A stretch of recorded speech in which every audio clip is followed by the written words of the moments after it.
ഇപ്പോൾ നമ്മൾ കേട്ടുകൊണ്ടിരിക്കുന്ന ഒരു ന്യൂസ് എന്ന് പറഞ്ഞിട്ടുണ്ടെങ്കിൽ കൊലപാതകമാണ് അല്ലേ? അത് ചെയ്യാൻ ഒരു മടിയും ഇന്നത്തെ ഈ ഒരു ജനറേഷൻ ഇല്ല എന്ന് തന്നെ വേണമെങ്കിൽ പറയാം. നമ്മൾ കേട്ടിട്ടുണ്ടായിരുന്നുള്ളൂ ഇങ്ങനെ ഒരു കാലം വരും എന്നുള്ളത്. പക്ഷേ നമുക്കറിയാം ഒരു ഒരു ഷോക്കിൽ നിന്ന് നമ്മൾ എണീക്കുന്നതിൻ്റെ മുന്നേ തന്നെ അടുത്തൊരു ന്യൂസ് വീണ്ടും വരികയാണ്. ഇപ്പോൾ നമുക്കറിയാം ഭാര്യനെ കൊന്ന ആ ഒരു കേസ് എന്ന് പറഞ്ഞിട്ടുണ്ടെങ്കിൽ അതും അവർ ഒരു സ്നേഹിച്ച് കഴിഞ്ഞ ഒരാളുകളാണ് എന്നുള്ളതും കൂടെ ആലോചിക്കണം. അത് കഴിഞ്ഞതാ ഇപ്പോൾ 2 ദിവസം ആയിട്ടുള്ളൂ. നമ്മളാ കുട്ടികൾ 3 കുട്ടികൾ കുത്തി എന്നുള്ളത് കേട്ട് തായക്കോട്. എന്താണ് ഈ ഒരു ന്യൂസൊക്കെ എന്നുള്ളത്, ഈ കുട്ടികളെ പോക്ക് എങ്ങോട്ടാണ് എന്നുള്ളത്. ഒരു ലഹരി യൂസ് ചെയ്തുകൊണ്ട് മാത്രമല്ല, നമ്മൾ പറയും ലഹരി യൂസ് ചെയ്തുകൊണ്ട് മാത്രമാണ്.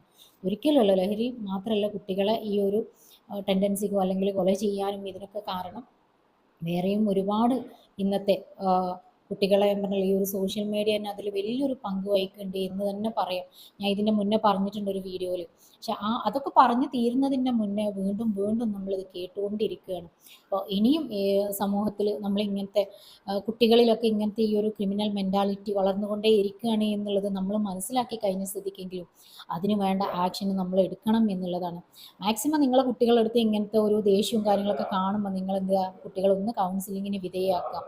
അതുപോലെ തന്നെ സമൂഹത്തിൽ നമ്മൾ സ്കൂളുകളിലാണ് എന്നുണ്ടെങ്കിലും കുട്ടികൾക്ക് ബോധവൽക്കരണ ക്ലാസ്സുകൾ കൊടുക്കണം. കുട്ടികൾക്ക് കൊണ്ട് പല ആക്ടിവിറ്റികളും ചെയ്യണം. മറ്റുള്ളവർക്ക് സമൂഹത്തിന് ഒരു നന്മ ചെയ്യുന്ന കുട്ടികളായിട്ട് കൊണ്ടുവരാൻ ഒരുപാട് ആക്ടിവിറ്റീസും കാര്യങ്ങളൊക്കെ ഉണ്ട്. അതിലൊക്കെ കുട്ടികളെ പാർട്ടിസിപ്പേറ്റ് ചെയ്യുക. ഞാൻ ഇന്ന് ഹിന്ദുസ്ഥാൻ സ്കൗട്ട് ആൻഡ് ഗൈഡ്സിൻ്റെ സ്റ്റേറ്റ് ഓർഗനൈസിംഗ് കമ്മീഷനാണ് റേഞ്ചർ വിഭാഗത്തിൻ്റെ. അപ്പോൾ അതിലേക്ക് ഞാനൊരു എത്താനുള്ളൊരു കാരണം എന്ന് പറഞ്ഞിട്ടുണ്ടെന്നുണ്ടെങ്കിൽ ഞാൻ ഒരു സ്കൂൾ കൗൺസിലറായിരിക്കെയാണ് ഞാൻ ഇതിൻ്റെ ഒരു ട്രെയിനിങ്ങിന് അറ്റൻഡ് ചെയ്യാൻ പോയിട്ടുണ്ടായിരുന്നത്.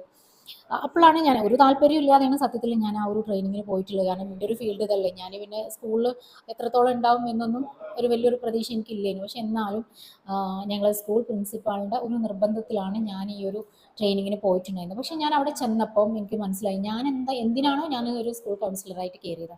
അപ്പം ഞാൻ എൻ്റെ ഒരു ഉദ്ദേശം നല്ലൊരു കുട്ടികളെ വാർത്തെടുക്കുക. അത് സ്കൂൾ ലെവലിൽ തന്നെ കുട്ടികൾക്ക് വേണ്ട കൗൺസിലിങ്ങും കാര്യങ്ങളും അതല്ലെങ്കിൽ അവർ ആ ഒരു ക്യാരക്ടർ ചേഞ്ച് ചെയ്യാനും ഒക്കെ പറ്റുന്നൊരു സ്റ്റേജാണ് ഈ ഒരു സ്കൂൾ എന്ന് പറഞ്ഞിട്ടുണ്ടെങ്കിൽ.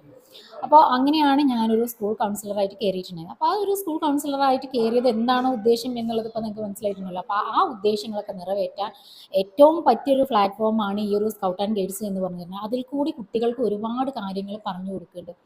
കുട്ടികളെ ഒരു സമൂഹത്തിലേക്ക് ഒരുപാട് ഹെൽപ്ഫുൾ ആയിട്ടുള്ള കാര്യങ്ങൾ കുട്ടികളെ കൊണ്ട് നമ്മൾ പ്രാക്ടീസ് കൊടുക്കുന്നുണ്ട്, ട്രെയിനിങ് കൊടുക്കുന്നുണ്ട്. സോഷ്യൽ വർക്ക് അവർക്ക് അതിൽ കൂടെ ഒരുപാട് കാര്യങ്ങൾ ഫസ്റ്റ് എയ്ഡും കാര്യങ്ങളൊക്കെ പഠിപ്പിച്ച് കൊടുക്കുന്നുണ്ട്.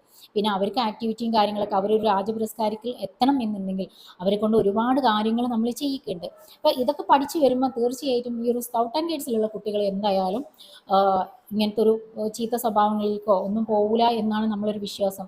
കറക്റ്റായിട്ടൊരു സ്കൗട്ട് ആൻഡ് ഗൈഡ് എന്നുള്ള രീതിയിൽ അതിനോട് ഇഷ്ടപ്പെട്ട് വന്ന ഒരു കുട്ടികൾ ഒരിക്കലും ഒരു ലഹരിക്കടിമയാവുകയോ അതല്ലെങ്കിൽ ഒരു സമൂഹത്തിൽ ഇതുപോലെയുള്ള ആക്രമണങ്ങൾ നടത്തുന്ന ഒരു കുട്ടികളായിട്ട് മാറൂല എന്നുള്ള കാര്യം ഞങ്ങൾക്ക് വിശ്വാസമുണ്ട്. കാരണം ഞങ്ങൾക്കറിയാം ഏത് രീതിയിലാണ് ഈ കുട്ടികളെ നമ്മൾ ട്രെയിൻ ചെയ്തെടുക്കുന്നത് എന്നുള്ളത്.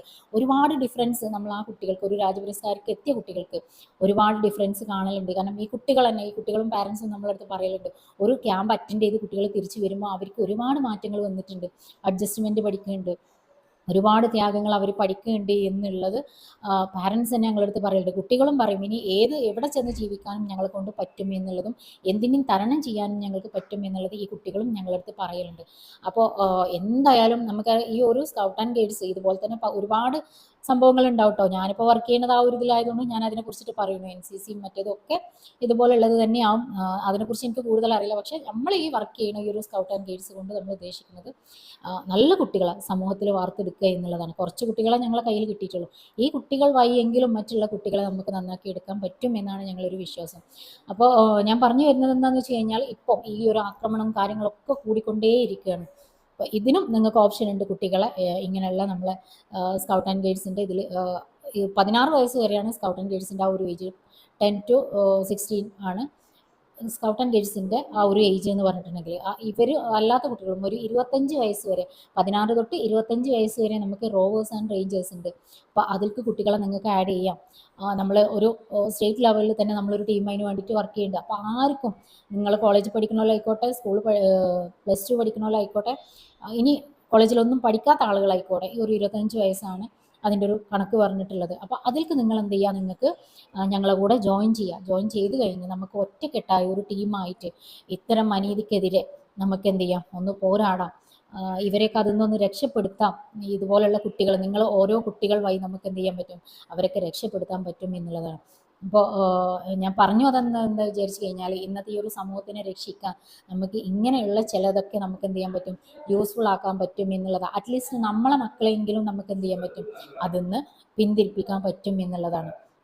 അപ്പോൾ എന്തായാലും നമുക്കറിയില്ല, കുട്ടികളൊക്കെ ഓരോ കുട്ടികൾ എന്ന് പറഞ്ഞു കഴിഞ്ഞാൽ ഇപ്പോൾ അങ്ങോട്ടും ഇങ്ങോട്ടും താഴെക്കോടൊക്കെ സ്കൂൾ CBSE സ്കൂളും സാധാ സ്കൂളും ആണ് എന്ന് തോന്നുന്നുണ്ട്. അങ്ങോട്ടും ഇങ്ങോട്ടുമുള്ള ഒരു പ്രശ്നമാണ് ഈ ഒരു കത്തിക്കുത്തിൽക്കൊക്കെ എത്തിയിട്ടുള്ളത് എന്നുള്ളതാണ്. ഇനിയും എന്തൊക്കെ ന്യൂസുകളാണ് നമ്മൾ കേൾക്കാൻ പോകുന്നത് എന്നുള്ളത് അറിയില്ല.